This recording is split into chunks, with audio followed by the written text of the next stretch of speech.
Hello, and welcome to Be Still and Know. Today's video is going to be a continuation of our Ancient Astronaut Theory video series, and we're going to be diving into the Americas again. This is Features of Ancient Astronaut Theory, Mysterious Ancient Structures Built Using Advanced Mathematics, Methods, and Tools from the Americas, Part 4. So let's quickly go over our Ancient Astronaut Theory definition one more time. Ancient astronaut theory, sometimes referred to as ancient alien theory, is the idea that intelligent, self-aware, extraterrestrial, interdimensional, inner Earth-dwelling, or even time-traveling beings visited Earth and made contact with humans in antiquity and prehistoric times. Proponents suggest that this contact influenced the development of modern cultures, technologies, architecture, religions, and even human biology. A common position is that deities from most, if not all, religions are extraterrestrial in origin, and that advanced technologies brought to Earth by ancient astronauts were interpreted as evidence of divine status by early beings. Alright, and we're going to go into today, starting with off of the coast of Cuba. And this is the sunken city of Cuba. And this is in Pinar del Rio province of Cuba. The sunken ruins of Cuba refers to a submerged granite structural complex off the coast of Guanacabibes Peninsula in the Pinar del Rio province of Cuba. Sonar images interpreted as being symmetrical and geometric stone structures resembling an urban complex were first recorded in early 2001, covering an area of 2 square kilometers at depths of between 2,000 feet and 2,460 feet. The discovery was reported by Pauline Zalitsky, a marine engineer, and her husband, Paul Weinswig, owners of a Canadian company called Advanced Digital Communications, working on an exploration and survey mission in conjunction with Fidel Castro and the Cuban government. So here is some pictures. This is on the left, one of the better pictures. It's been enhanced, and it's right off the coast of Cuba. The team returned to the site a second time with an underwater remotely operated vehicle that filmed sonar images interpreted as various pyramids and circular structures made out of massive, smooth blocks of stone that resembled hewn granite. The images revealed a large block of stone resembling hewn granite, measuring about 8 feet by 10 feet. Some blocks appeared deliberately stacked atop one another. Others appeared isolated from the rest. Zalitsky said, "It's a really wonderful structure which really looks like it could have been a large urban center. However, it would be totally irresponsible to say what it was before we have evidence." Marine geologist Manuel Iturralde called for more samples before drawing conclusions about the site, saying the results so far were very unusual. He estimated that it would have taken 50,000 years for such structures to have sunk into the depths at which they were said to have been found, and stated that none of the known cultures living that long ago had the ability to build such structures. A specialist in underwater archaeology at Florida State University added, "It would be cool if they were right, but it would be real advanced for anything we would see in the New World for that time frame. The structures are out of time and out of place." Iturralde added that there are local legends of the Maya and native Yucatecos that tell of an island inhabited by their ancestors that vanished beneath the waves. Nevertheless, Iturralde does not discount the possibility that the rock formations are merely the result of wonders of Mother Nature. "Nature is able to create some really unimaginable structures," he said. So here is an image of some stones that were stacked on top of each other. So I don't know about you, but that looks very strange to me, and I'm just a layperson. I don't know if it's possible for stones to be that perfectly stacked if they were just eroded naturally. Hundreds of media outlets reported on the findings as a possible discovery of the sunken city of Atlantis, as written about by Greek philosopher Plato. Despite these reports about sunken cities, advanced civilizations, the lost city of Atlantis, and submerged ruins, there are others who are not so willing to accept this point of view. Keith Fitzpatrick Matthews from the debunking website Bad Archaeology claimed that the depth of the alleged remains are the biggest problem for the sunken city proponents. During the Pleistocene, which was characterized by a series of ice ages, sea levels dropped significantly, but the maximum drop was around 100 meters. So if this is a city, it is one that had to have been built in deep antiquity when archaeologists claim humans had not advanced far enough to build such a site. Strangely, however, there have been no reported follow-up investigations, and news outlets have gone deathly silent on the matter. What happened to all the promises from the government, National Museum, National Geographic, and other scientists to carry out further surveys? The quick dismissal of the story has led some to question whether there has been a suppression of information regarding the finding. However, Fitzpatrick Matthews claims the story simply went cold, and that in the end, experts were not convinced that Zalitsky had really discovered a sunken city. So why haven't we heard about it? Why are there no documentaries, expeditions to the area, and museum exhibits showcasing the findings? Well, according to journalist Luis Mariano Fernandez, the city had been discovered decades ago, and access to the site was cut off during the Cuban Missile Crisis. The U.S. government discovered the alleged city during the Cuban Missile Crisis in the 60s. Nuclear submarines cruising in the Gulf in the deep sea met pyramid structures. They immediately shut down the site and took control of it and the objects in order that it will not come into Russian hands. Using a remotely operated underwater vehicle, Weinswig and Zalitsky discovered huge pyramid structures that were similar, albeit much larger, than the Egyptian ones. They believe the stones used in the construction of these megalithic monuments had to be very large, perhaps weighing several hundred tons. However, mainstream science does not admit to the existence of advanced technology in prehistoric times. So as you can see here, there is a submarine, and they're claiming that the U.S. government knew about this site during the Cuban Missile Crisis and the Cold War, but that it was hush-hush and kept under wraps because they didn't want the Russians to find out about it. And looking at Cold War mentality, that's kind of easy to believe because even now we're still finding out about some of the Cold War secrets as they come out. It has been confirmed that the stones were cut, carved, and polished to make them fit together and thus form larger structures. On the strange inscriptions, some of them similar to Egyptian hieroglyphics, very little is known, except that they are very abundant and found in almost all parts of the field. There have also appeared symbols and drawings whose meaning is unknown, writes Fernandez. Zalitsky has found similar symbols on the island of Cuba, and she believes they are identical to those found engraved on the underwater structures. Interestingly enough, legends of the primitive culture such as the Olmec in the northern part of Central America tell how their ancestors came from Atlantiku, an island that sank during a cataclysm. Several archaeologists have stated that the Olmecs might have devolved from the Atlantean survivors, the remnants of their superior culture fading during the course of thousands of years. Atlantis only survived in their mythology and through a passing reference made by Plato. It is worth noting that many unconventional historians believe that there is a strong connection between the Atlanteans and the ancient Egyptians. They believe the Egyptian culture was influenced, even guided, by the survivors of the Atlantis catastrophe. Their claims appear to be supported by the discovery of pyramids and sphinxes off the coast of Cuba and corroborated by legends from all over the world. Some claim that the Caribbean Sea could have been a dry basin in prehistoric times, similar to the Mediterranean Sea that used to be a dry basin as well. Could it be that the Caribbean Sea has a similar geological history as the Mediterranean Sea? That is, could the Caribbean Sea have been a dry basin, and could it have been so during the existence of anatomically modern man? First, the West Indies archipelago, instead of being a string of islands lying above sea level, separated by numerous waterways, lying below sea level, as it is now, would have had to have been a strip of land lying above sea level throughout its entire length. In other words, the Yucatan Peninsula must have been connected to Cuba via a land bridge, instead of being separated by a strait, and Cuba with Haiti, and Haiti with Puerto Rico, and so on, until finally the island of Grenada must have been connected to the South American mainland with a land bridge, instead of being separated from it by a strait. Indeed, if the West Indies were like the Central American Isthmus as it is today, unbroken and uniformly above sea level, the Caribbean basin would have effectively become what geologists refer to as an endorheic basin, a basin that is isolated from the world ocean. However, the isolation of the Caribbean basin from the larger world ocean, though necessary, is not in and of itself sufficient for it to have been dry. So here are some images of the Atlantiku legend that the Olmec had of a catastrophe and a great deluge destroying their civilization.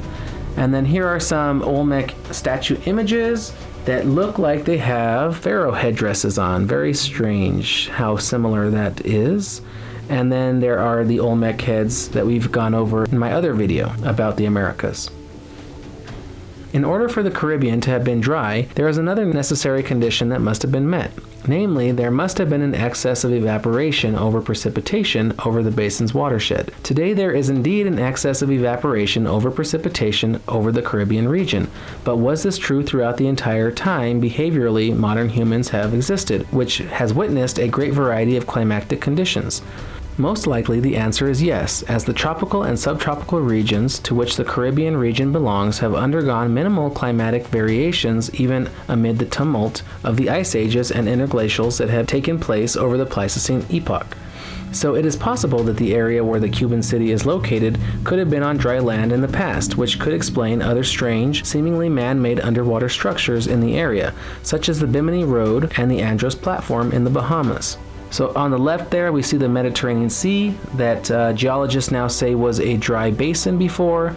And we see on the right images the edge of the Bahamas and the Cuban island. And you can see how this could have been possibly as well a dry basin.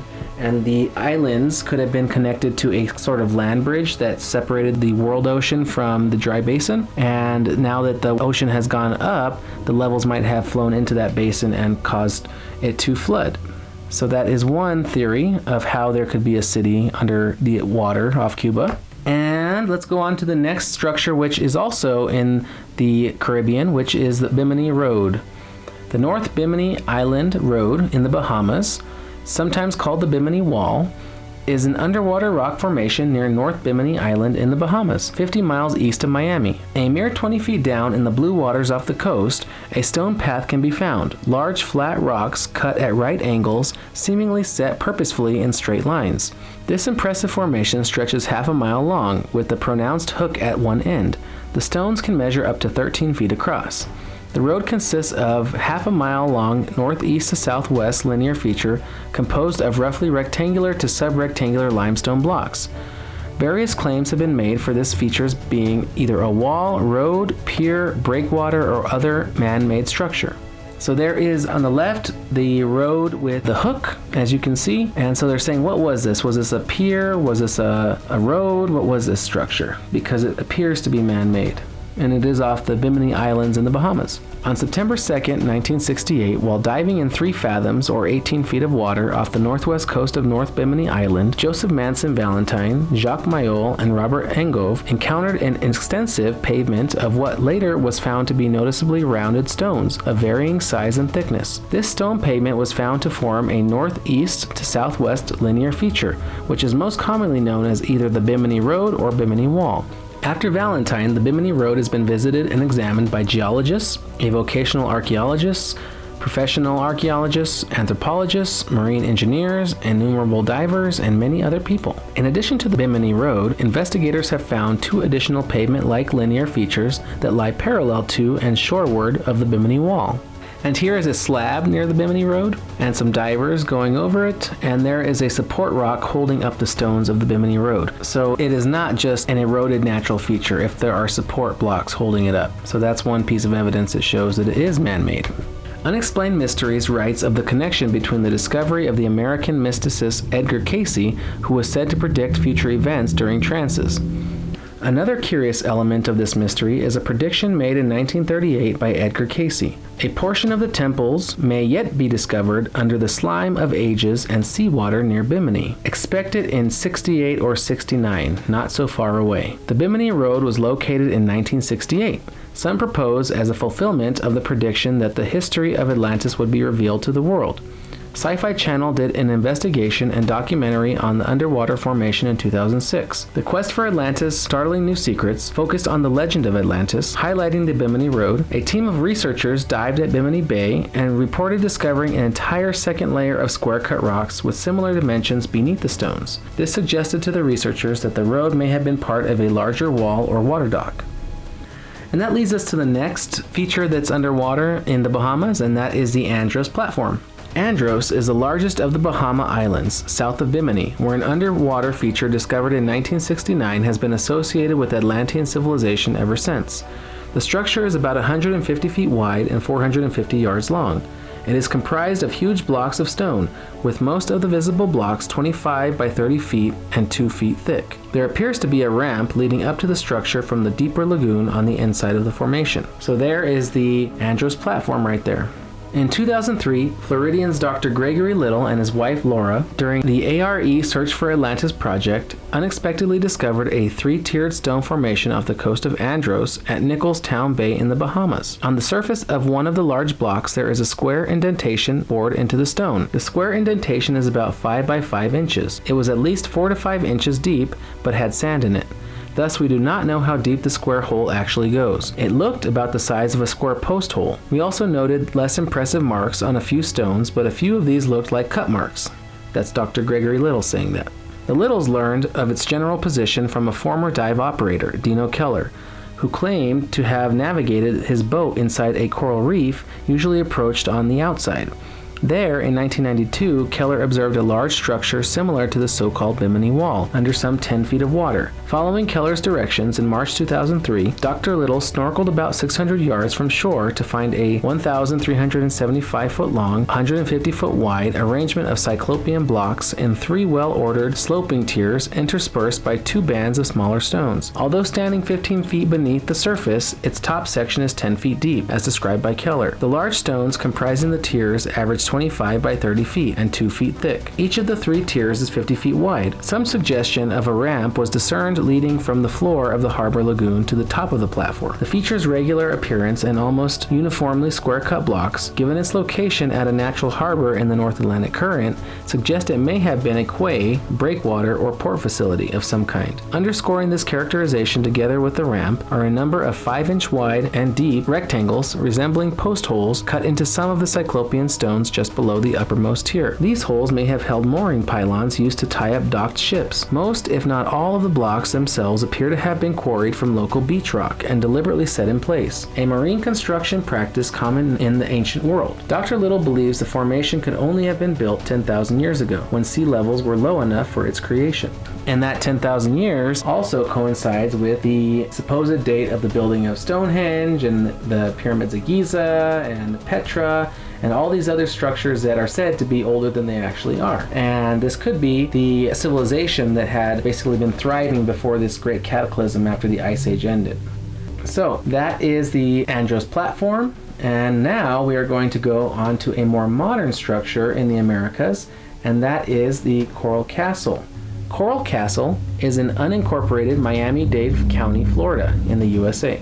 Coral Castle is an oolite limestone structure created by the Latvian-American eccentric Edward Leedskalnin, who was born in 1887 and died in 1951. It is located in unincorporated territory of Miami-Dade County, Florida, between the cities of Homestead and Leisure City. The structure comprises numerous megalithic stones, mostly limestone formed from coral, each weighing several tons. It is currently a privately operated tourist attraction. Coral Castle is noted for legends surrounding its creation that claim it was built single-handedly by Leedskalnin, using reverse magnetism, sound levitation, or supernatural abilities to move and carve numerous stones, each weighing many tons. So here is the image of the main courtyard within the castle and the main structure that Leedskalnin used to live in, and the gate that says you will be seeing unusual accomplishment. And he was right.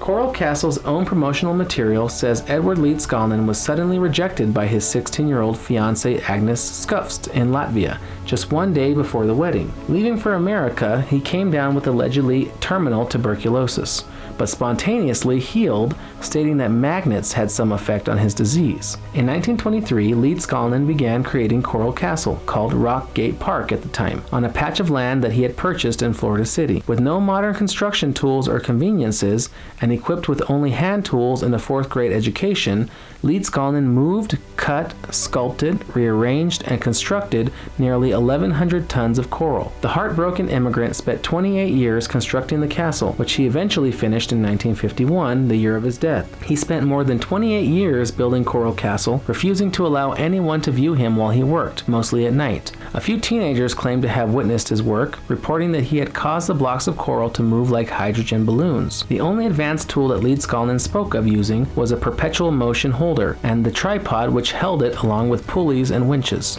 Leedskalnin originally built a castle which he named Ed's Place in Florida City, Florida around 1923. He purchased the land from Reuben Mosher, whose wife had assisted him when he had another very bad case of tuberculosis. Florida City, which borders the Everglades, is the southernmost city in the United States that is not on an island. At the time, it was an extremely remote location with very little development. The castle remained in Florida City until about 1936, when Leedskalnin decided to move and take the castle with him. He hired a truck to carry the stones, the only time that he enlisted help in his endeavors. Always intent on protecting his secret, Leedskalnin insisted that the driver leave his truck at the site overnight, so that he could load the huge slabs himself. The driver doubted his claim, but as promised, the next day, Leedskalnin had the stones stacked on a large trailer ready to transport. Its second and final location has the mailing address of 28655 South Dixie Highway, Miami, Florida 33033, which now appears within the census-generated overlay of Leisure City, but which is actually unincorporated county territory.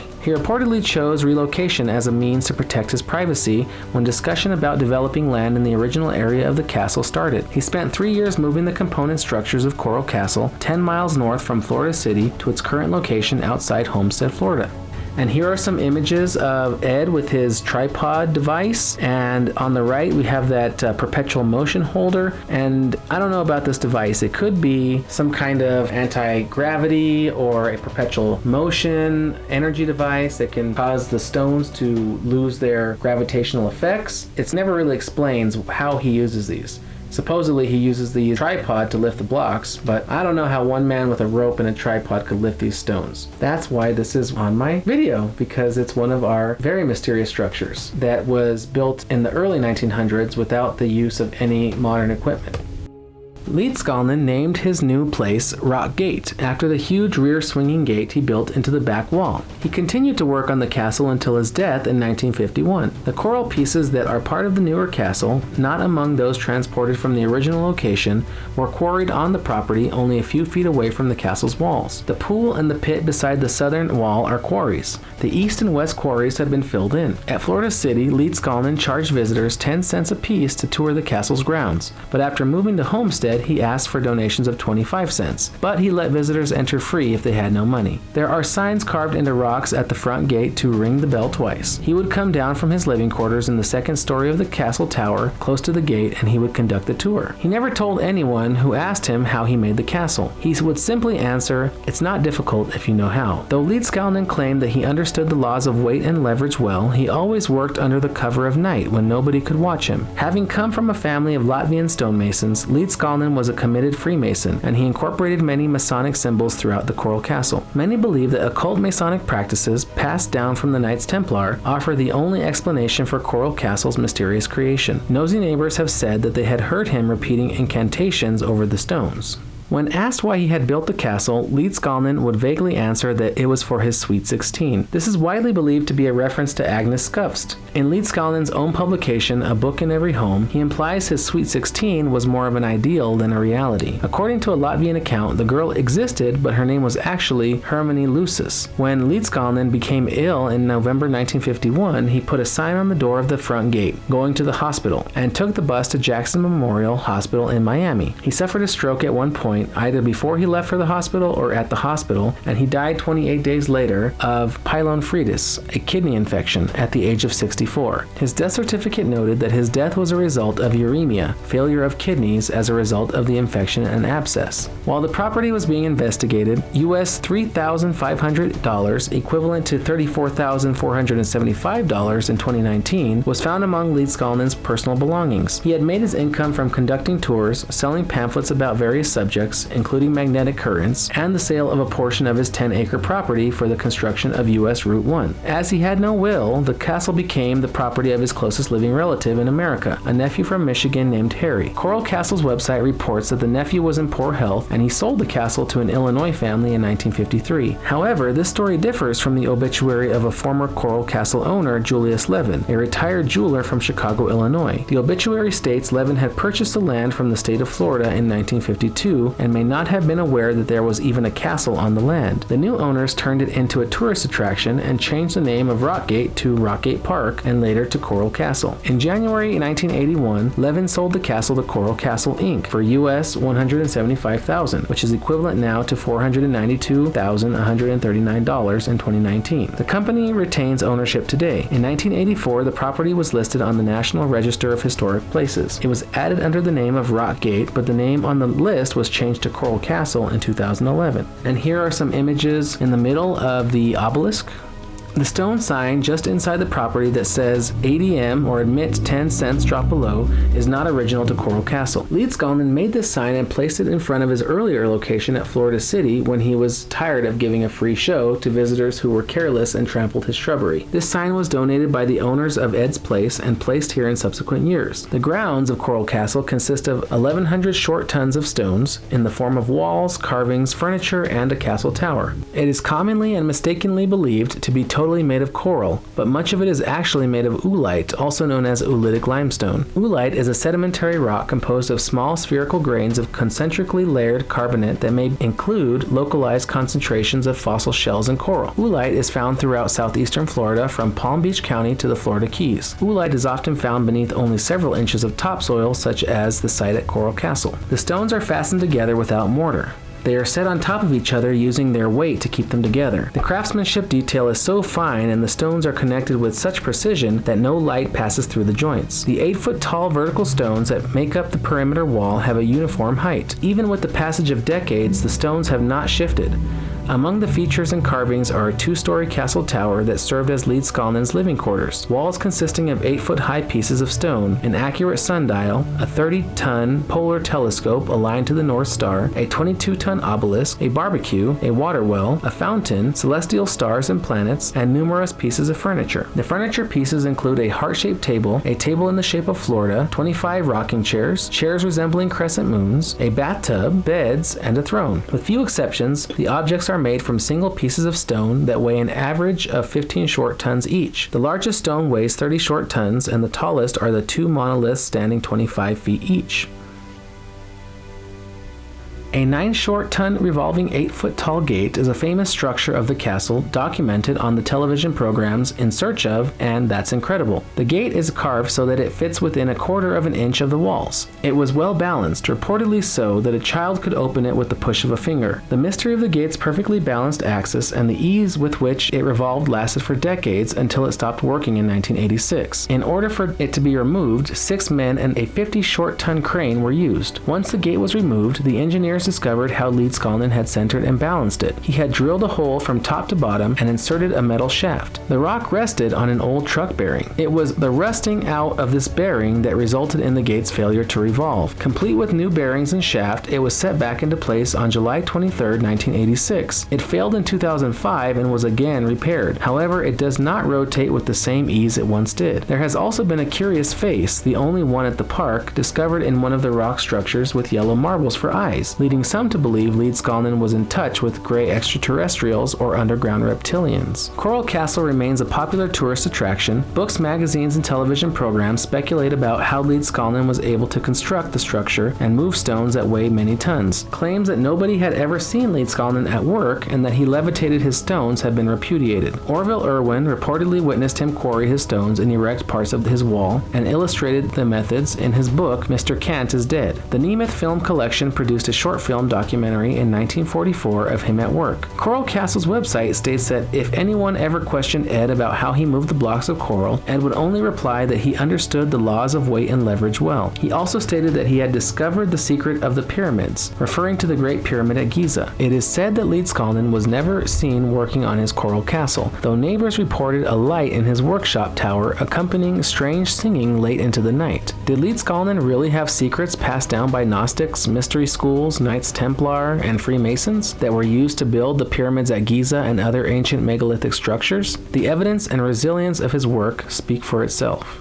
So there is the 9-ton gate that was repaired several times and now does not revolve as well as it used to. And then on the side is the face of the, well, they say it's either an alien or a reptile or you don't know what it is.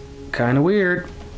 Okay, the last structure in our Americas video is one that is actually in New Jersey in the United States, and that is Tripod Rock. And that is on Pyramid Mountain in Kinnelon, New Jersey. Tripod Rock is a balancing rock or perched boulder located in Kinnelon, New Jersey in the Pyramid Mountain Natural Historic Area. This multi-ton Precambrian gneiss boulder, located near the edge of a long ridge, is balanced on 3 smaller boulders. Tripod Rock is roughly 20 feet long, 9.8 feet wide, and 8 feet 2 inches high, weighing approximately 127 tons, or 280,000 pounds. A triangular crest runs the length of its top. The boulder is balanced on 3 smaller stones, roughly 3 feet 3 inches in diameter, that raise it above the bedrock by about 1 feet 8 inches at its lowest point. The point of contact between the boulder and its support stones forms an approximate 3-4-5 triangle.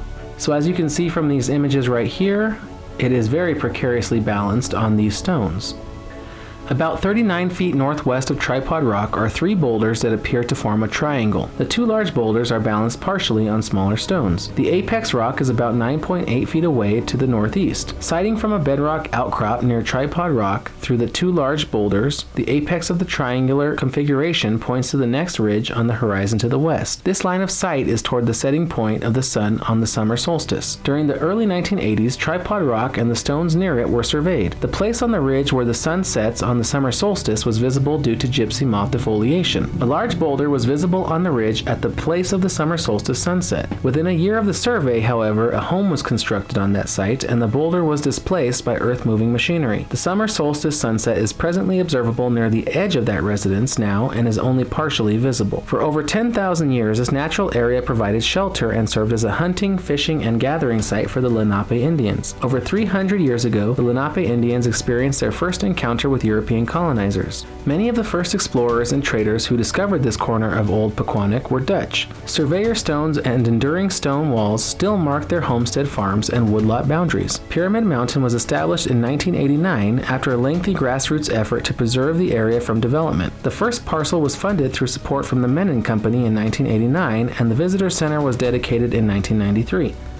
2 smaller perched boulders are located northeast of Tripod Rock that measure approximately 3 feet 3 inches by 9 feet 10 inches in diameter. No specific calendar alignment has been noted. They are Whalehead Rock, a large freestanding perched stone which resembles the head of a breaching whale, and Bear Rock, a massive vertically standing stone which leans against another prone rock. Tripod Rock stands on a ridge overlooking a long valley where Bear Rock is located near a brook. Bear Rock was thoroughly excavated for archaeological artifacts in the 19th century, some of which are reported to be owned by museums. Bear Rock has a large overhang, making it a possible rock shelter. While there is no evidence that Tripod Rock was ever used as a solar observatory, it could function as one if one small portion of the ridge across the valley were kept clear. Tripod Rock is presumed to be a naturally deposited, though oddly perched, glacial erratic. If prehistoric cultures did construct them, they remain a testament to the ingenuity of primitive man. If they formed by glacial movements 40,000 years ago during an ice age, they seem just as wondrous in the fact that they still remain as they have for eons. These dolmens, or perched rocks, are found all over the world. Many show evidence that some ancient civilization did have a hand in their placement. Some are found with drilled holes in them, others line up with the rising sun and the setting sun, which is the case of Tripod Rock, which has 2 directional sightings. So here is an image of Bear Rock and Whalehead Rock, and in the middle is the map of the area overall where that summer solstice line of sight can be seen. And unfortunately, since that house was constructed, the boulder where it used to line up with perfectly has now been moved. So another thing humans mess up.